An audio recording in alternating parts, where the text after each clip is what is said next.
अगर आप लोग भी किया की कोई डीजल गाड़ी लेना चाहते हैं तो इस वीडियो को पूरा देखना, काफ़ी ज़्यादा इन्फॉर्मेटिव वीडियो आप लोगों के लिए होने वाली है। शायद आपका कुछ लाखों का नुकसान होने से बच जाए और आप लोगों के लिए कोई अच्छी चॉइस निकल आए। तो इस वीडियो को पूरा ज़रूर देखना। आप मेरे पीछे देख रहे हैं, ये किया सोनेट ग्रेविटी डीजल मॉडल है। 2025 दिसंबर में मैंने ये 1 साल पहले परचेज़ की थी। और इस गाड़ी के बारे में बताऊँ तो इस गाड़ी में कोई कमी नहीं थी 9 महीने तक। और अगर देखी जाए सिचुएशन के हिसाब से, अगर ये गाड़ी बिल्कुल ठीक है तो ये बिल्कुल बेहतरीन गाड़ी है इस सेगमेंट की। और मैं बताऊं आपको, 9 महीना ये बिल्कुल बेहतरीन गाड़ी चली। और उसके बाद 10वें महीने में आकर इसमें डीज़ल में जो आजकल प्रॉब्लम चल रही है और रीजनरेशन डीज़ल फिल्टर रीजनरेशन की प्रॉब्लम जो है 10 महीने के बाद इसमें 10वें महीने में आनी स्टार्ट हुई।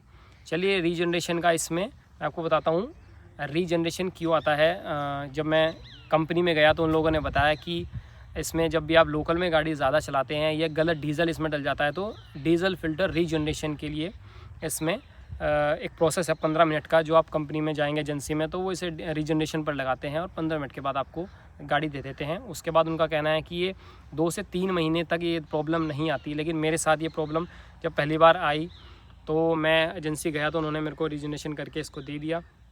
उसके बाद फिर ये 4-5 दिन बाद फिर यही दिक्कत आई। मैं दोबारा गया, उन्होंने दोबारा रीजनरेशन करके इसको दे दिया।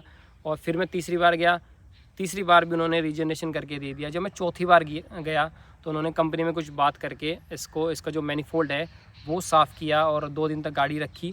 फिर वो मैनिफोल्ड साफ़ करके इस गाड़ी को दे दिया। अब ये दिक्कत आती किस चीज़ में है, मेन मुद्दा ये है कि डीज़ल की गाड़ी, उनका कहना है डीज़ल गाड़ी अगर लेते हैं तो ज़्यादा आप लॉन्ग रूट पर चलाने के लिए लीजिए। अगर आपको थोड़ा लोकल में चलना है तो आप इसको पेट्रोल गाड़ी यूज़ कीजिए। जबकि मेरी गाड़ी 1 साल में 20,000 चल चुकी है। और ऐसा नहीं है कि ये सिर्फ लोकल में चलती है या सिर्फ हाईवे पे चलती है। देखिए, जब आप गाड़ी लेंगे तो आप उसको थोड़ा शहर में रहते हैं तो शहर में भी चलाएंगे, आप उसको हाईवे पर भी ले जाएंगे। अगर 20,000 गाड़ी चल गई है तो अमूमन सी बात है कि ये हाईवे पर भी चली होगी। और मेरा जो वर्क है रोज़ 20 किलोमीटर का आना जाना पड़ता है, तो चलिए उसमें चौथे 5वें गियर में नॉर्मली गाड़ी चलती है। और अगर आप सिटी में किसी काम से जाएंगे तो दूसरे तीसरे गियर में भी गाड़ी चलेगी। ये कोई रीज़न नहीं है। अगर ऐसी बात होती तो शायद ये 10 महीने तक जब चली तो रीजनरेशन शुरू में ही आ जाता।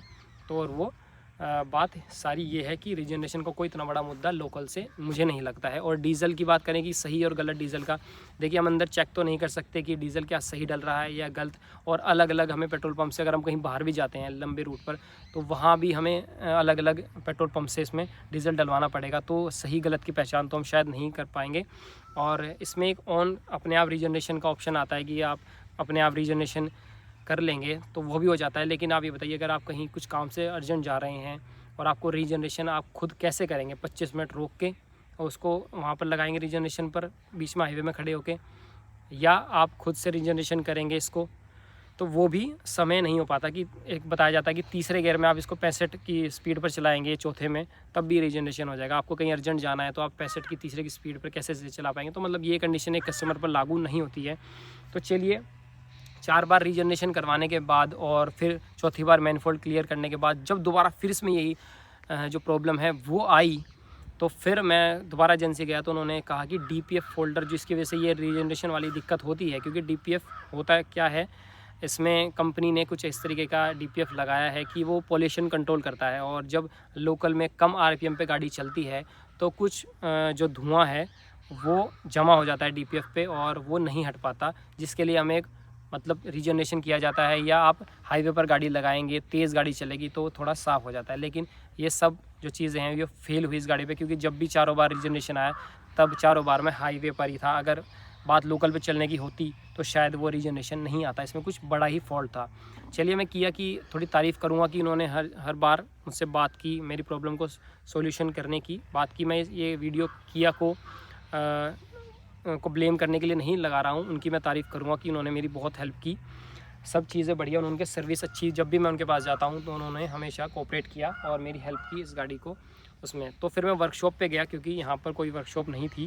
मैं वर्कशॉप पे गया तो उन्होंने दोबारा से इसकी सारी रीचेकिंग की। मुझे लगा कि डीपीएफ फोल्डर इसका अब चेंज ही होगा। जो पार्ट 1.5 लाख का पार्ट है तो कंपनी उसको इतनी जल्दी चेंज करने के लिए एग्री नहीं होगी। तो उन्होंने सभी इसकी रीचेकिंग्स की और फिर इसको बताया कि अभी इसकी ज़रूरत नहीं है, उन्होंने भी मैनिफोल्ड इसका क्लियर करके मेरे को दे दिया। उसके बाद उन्होंने 300 किलोमीटर जो है वो गाड़ी चलाई और जिसके बाद इसमें कोई दिक्कत नहीं आई। फिर 100 किलोमीटर मैंने चलाई, उसके बाद एकदम से वो प्रॉब्लम दोबारा से आ गई। सिस्टम एग्जॉस्ट का इसमें नोटिफिकेशन आता है और फिर ट्रायंगुलर बना आता है, डीजल फिल्टर रीजनरेशन रिक्वायर्ड, सी ओनर्स मैनुअल, कुछ इस तरीके का इस पर जो नोटिफिकेशन है वो आता है। उसके नुकसान ये है कि एक तो एवरेज बिल्कुल ख़त्म हो जाता है और दूसरा जो गाड़ी है वो एक्सीलेट नहीं उठाती है, कुछ इस तरीके की दिक्कत इसमें आ जाती है। तो बहुत नुकसान, क्योंकि डीज़ल ज़्यादा लग रहा है और गाड़ी का पार्ट ख़राब है, तो कहीं ना कहीं मेंटेनेंस में भी दिक्कत आ रही है।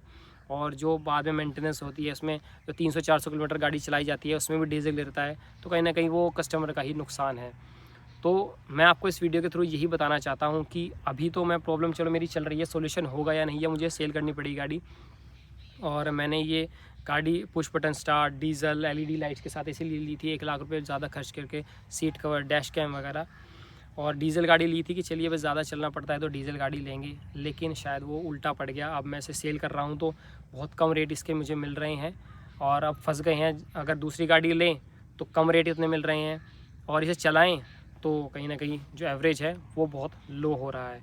तो आप सभी को इस वीडियो के थ्रू यही बताना चाहता हूँ कि अगर आप भी कंपनी में जाएं तो उनसे पहले बात करें कि एक मुझे किस तरीके से गाड़ी अगर आपको लोकल में चलानी है, क्योंकि बाद में कोई कंपनी आपकी ज़िम्मेदारी नहीं लेगी, वो ये कहेंगे कि आप लोकल में चलाते हैं, आपने डीजल गलत डलवा दिया, ब्लेम आपके ऊपर ही आएगा। तो अगर आपको लोकल में चलना है ज़्यादा तो आप पेट्रोल गाड़ी लें, और अगर आपको ज़्यादा 100 किलोमीटर 50 किलोमीटर डेली चलना है तो आप एक डीजल गाड़ी ही लें, ताकि आपके साथ वो समस्या ना आए जो कहीं ना कहीं मुझे फेस करनी पड़ रही है।